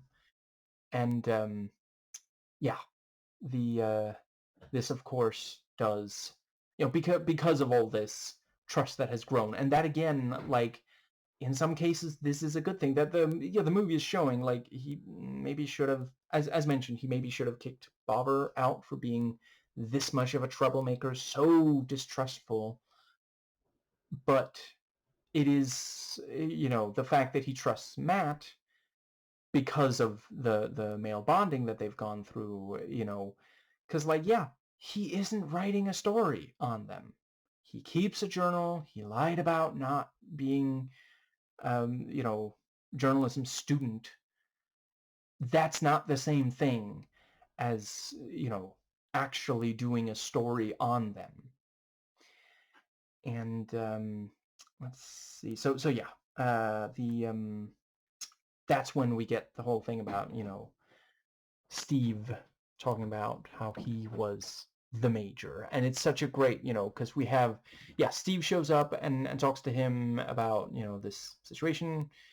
And then we hear, was it like a toast to the major? And we find out fairly shortly after the bartender there used to be the right-hand man of the major, so they both retired from that, and Tommy drags them back in. Every time he thinks he's out, they pull him back in. Because to him, it's not over. You don't get to leave. My son is dead, and you think you're just gonna walk away. And because neither choose to walk away, Tommy ends up killing someone with his bare hands, and Pete ends up dead. Steve ends up in the hospital. This whole situation is so fucked. And yeah, like, it is a tragedy that Tommy Jr. died, but engaging in more violence is never gonna heal that wound. It's not gonna bring him back. It's just gonna make things worse. And let's see. So we have the thing of right, and also it is true that sometimes when someone leaves the subculture in one piece, it is because at some point things go too far and they realize it and they choose to leave it behind, and sometimes they're dragged back in. But yeah, so Bobber goes to Millwall again and tells them, or wait, shit, did he call? God damn it, I forget. Short-term memory. Anyway, he contacts them at least and, tells them I think he called and tells them, the major is here. You have to, because he wants Matt gone. And, by the end of the movie, Tommy has killed someone. Wasn't who Bobber was hoping he would. And that's the thing with seeking out and escalating violence. Eventually, it hits someone you really wished it wouldn't. And the, hence violence as only a last resort. Now, I think that does bring us to the... Yeah, so they attack the pub, and they also knock out Bobber with the broken bottle. And let's see, we have the... Yeah, and they jump in through the windows and they throw the Molotov to behind the bar, which is obviously extremely dangerous place for there to be a fire with all that fucking liquor right there. And stabs Steve. And at that point it's also like, there's no way that Pete and the rest of the GSE are not going to want revenge for this. And it again is such a perfect moment to take a step back and be like, this has gotten completely out of hand. This is never what I wanted to happen. We have to stop this right now. But instead, they say, we got to fight them because they fought us, because we fought them, and it's a never-ending vicious cycle. And the by the end of the movie, by the end of that fight, Pete is dead. And I think I'll briefly talk about some of the stuff in between. So genuinely really powerful seeing him in the hospital, and they thankfully get him there in time so that his son does not lose his birth father. And the to be clear, I acknowledge a lot of adoptive parents, step parents are great, but it can be deeply traumatic to a child to lose one of their parents, birth or otherwise. Anyway, and the I love that, and that's again where incredible difference, huge difference between Tommy and Pete. Because as soon as Matt's sister sees Pete, she walks up and she strikes him multiple times. Pete doesn't make excuses. He never comes close to threatening. Like, think about, hypothetically, he could have threatened her the way he threatened Matt the first time they met, as soon as they were out of sight of Steve. But he doesn't, because he knows that this is,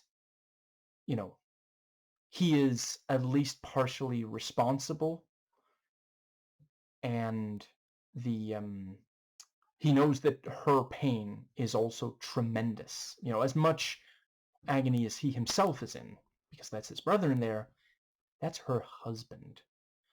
And she was specifically scared that something like this would happen, and she thought they would be safe because he was out. And yeah. Let's see. So yeah, and Bolivar,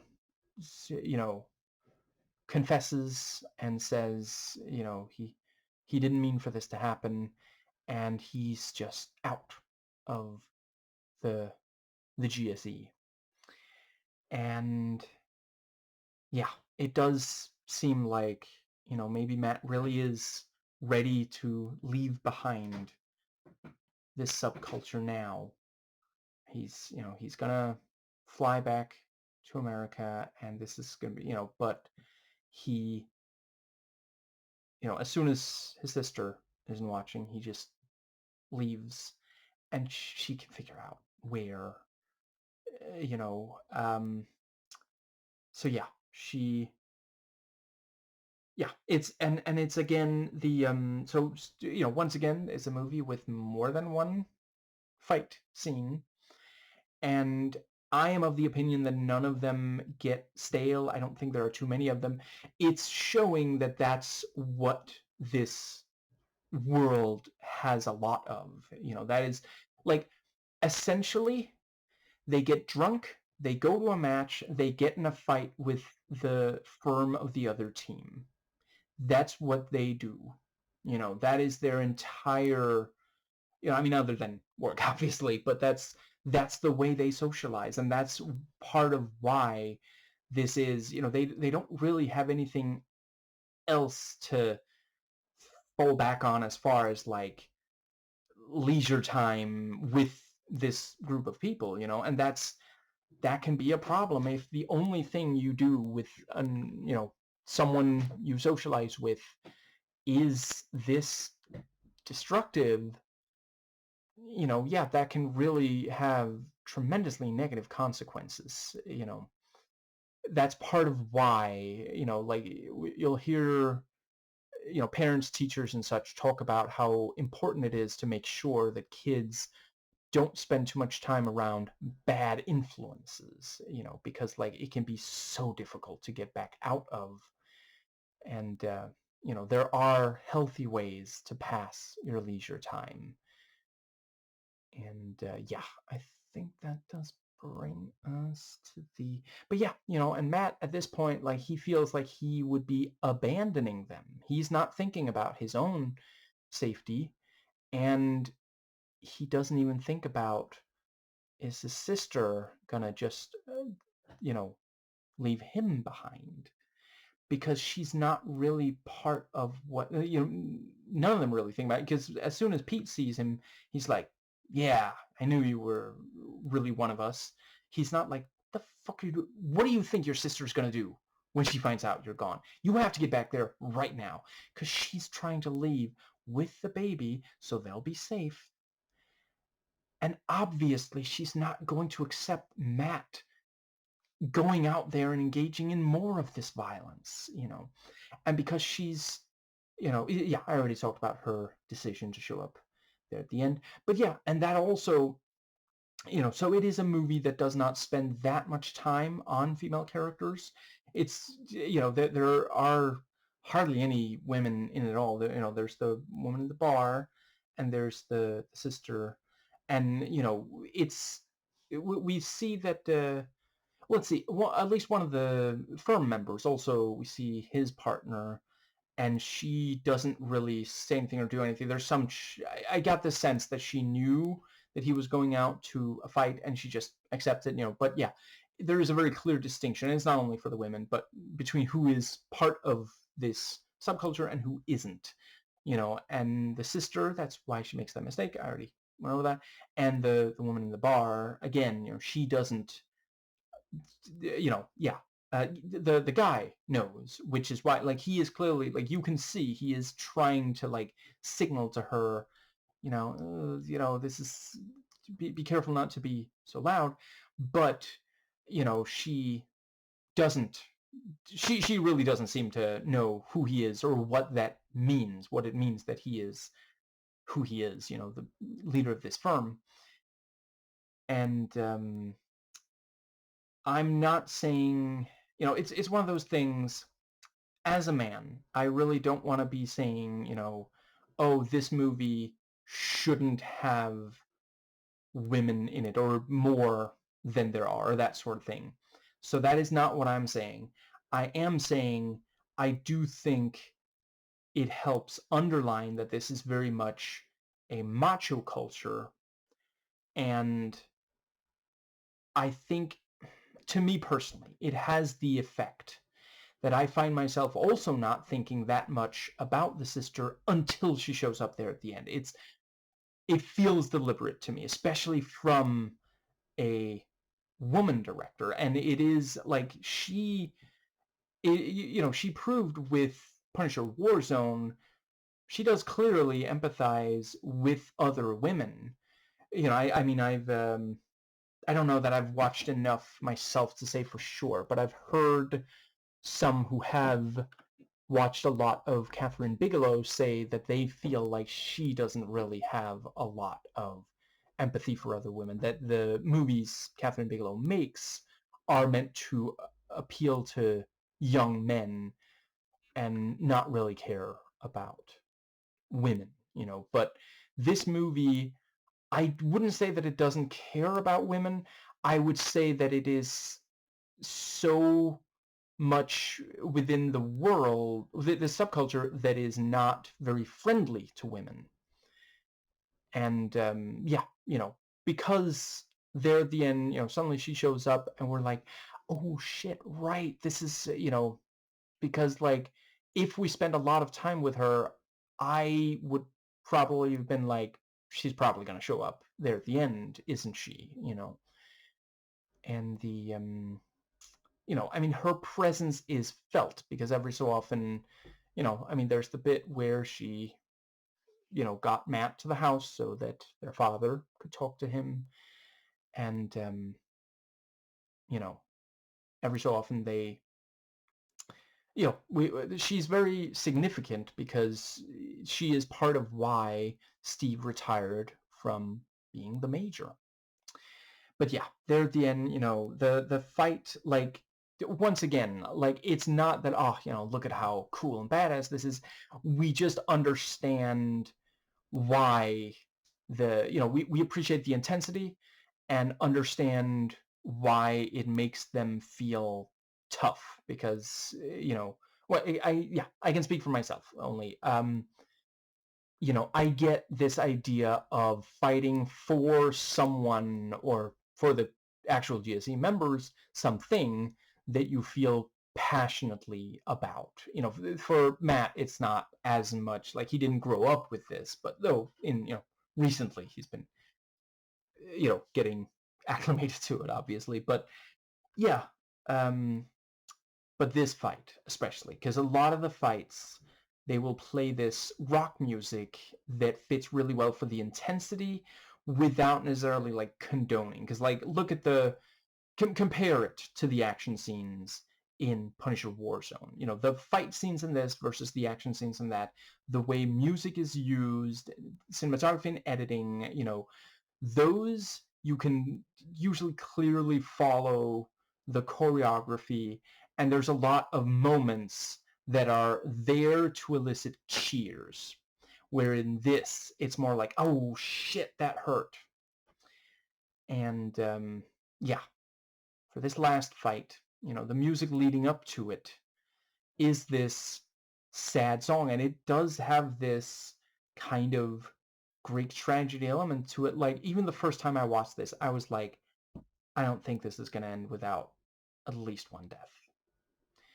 And we understand why they're doing it, but we really wish they wouldn't. And the fact that it gets that strong, at least for me personally, there, when there's been multiple fights, and I was never sitting there thinking like, yeah, you know, kick their ass. But this time it just goes, because if it had hit that intensity earlier in the film, then I think I would have felt numb here at the end. But yeah, you know, they again fight. And then we have, that wasn't meant to sound dismissive if it did.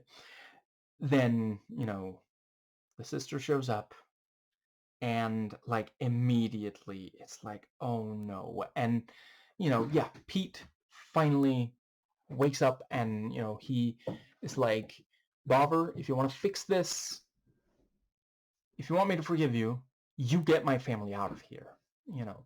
Not only does she drive to there, she gets out of the car, and yet immediately, you know, the guy's on her, and, you know, she does manage to get into the car and like lock the doors, but, you know, too scared to drive away, and the baby's right there, and this guy just keeps, yeah, just, you really need to take a step back and reevaluate, you know, reconsider your life choices. If you are intimidating a mother and her child, her like small child, just, yeah. And you know, the the then we have, you know, the yeah, Pete, and you know, right, yeah, thankfully, you know, they help stop the guy, and Pete confronts Tommy and says it was his fault that Tommy Jr. died. He should have been protecting him. And it is that thing of like, I would never for a second say that it was right for Tommy to take a child into these situations.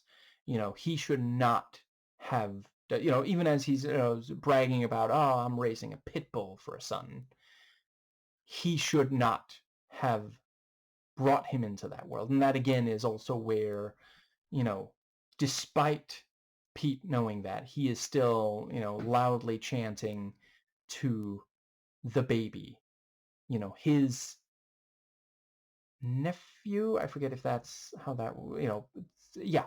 And yeah, with that said, it is not a good idea to confront someone just like that. And I don't necessarily think that Pete was clueless to that. I think he figured that the only way to save his family was to throw himself in front, you know, yeah, take the bullet. And even as he is beating him to death and continues hitting him after, he is chanting one of the, you know, yeah, and the one of the lyrics of the chant is that he hit one of the GSE with a brick, and now he's not singing anymore, or something like that, you know. And yeah, like it draws a straight line between the violent language and the physical violence. And again, there is a definite connection. I'm not saying that it's always going to end up like that, but think about how long he's been doing it. He didn't retire when the Major did. He's been doing this for decades now, and he's only gotten increasingly angry and brutal, and that was more that he could accept without engaging in this. And yeah, and they get him, they drag him off there and realize that Pete is dead.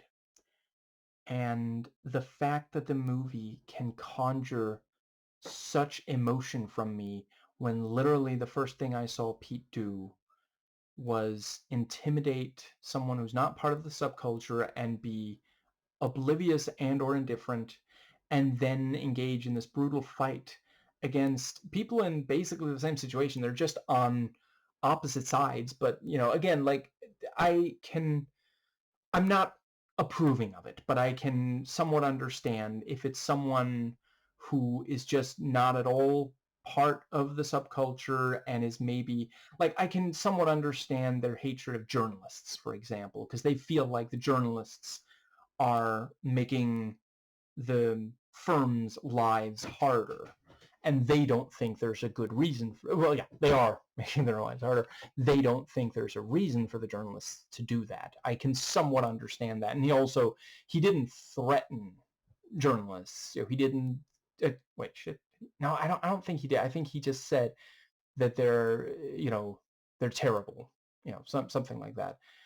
Yeah, it was Bobber who threatens to harm, but the Matt.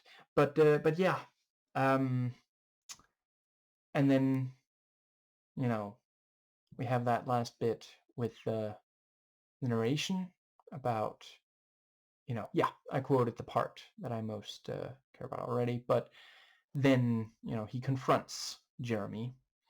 And once again, like, Jeremy is definitely a character that I don't like, but I do love to hate him. And that is clearly what is supposed to, because he has not one redeeming quality. But we understand him. Yeah, he's been spoiled his entire life. He thinks that he can get away with anything. He believes that he is just better. And as long as he pays people, 10 grand, that's not nothing.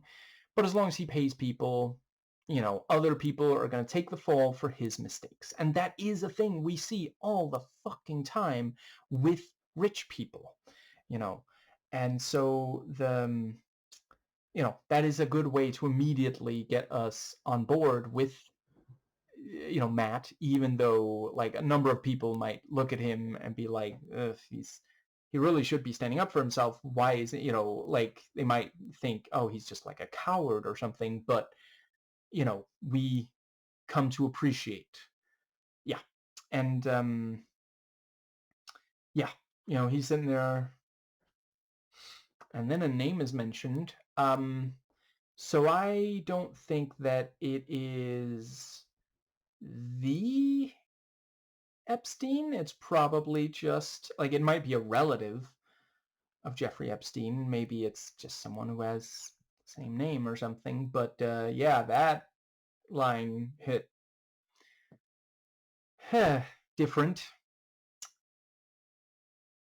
But yeah, release the files.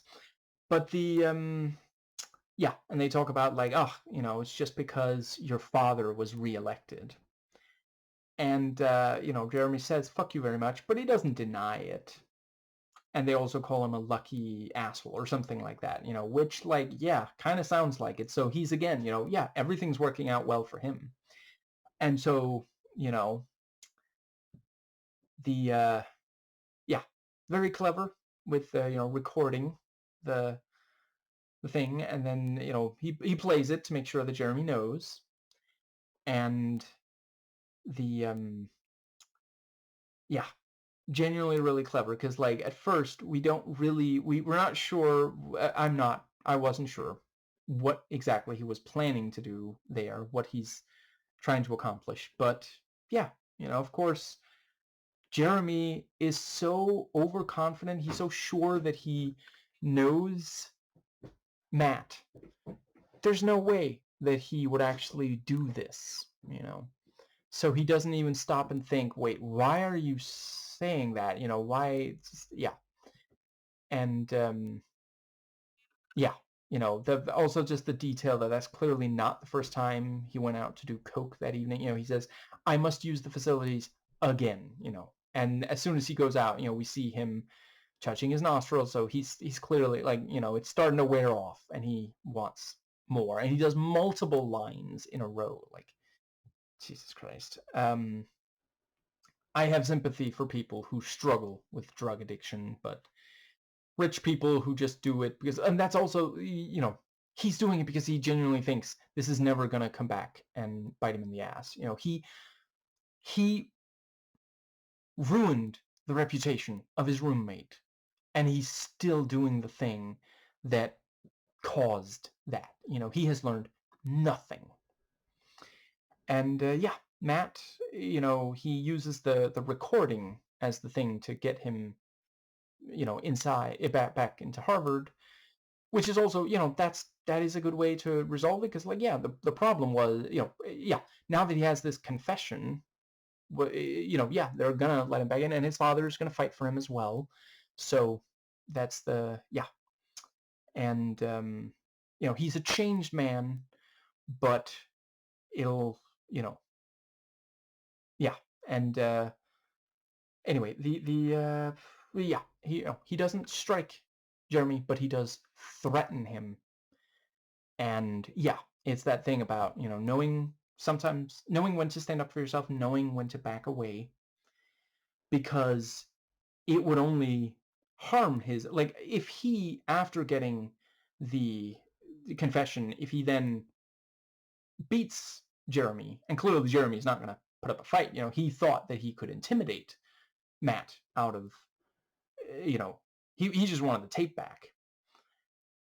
You know, if he also hits him, that's going to make it harder for him to get back into Harvard.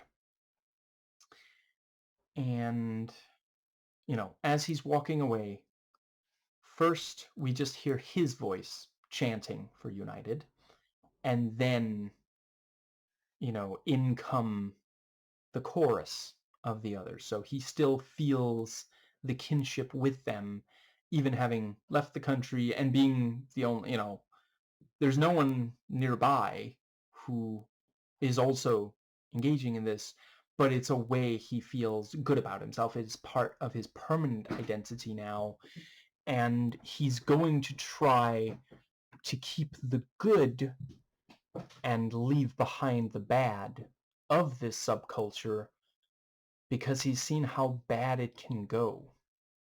It ended up being too late for Pete. It was almost too late for Steve. It was too late for Tommy Jr. But it's not too late for Matt. And I hope that watching the movie has helped open a lot of eyes as well. I'm a firm believer in, when you're trying to talk someone out of something, like, you know, something harmful in this sort of way, doing, you know, yeah, this and Trainspotting, you know, actually exploring what is it like, not just like fear-mongering, not just exaggerating, is the most effective way to do it. Because as soon as you start lying about something that's harmful, the moment that someone realizes, oh, I was lied to about this, they start to wonder, what else did they lie to me about?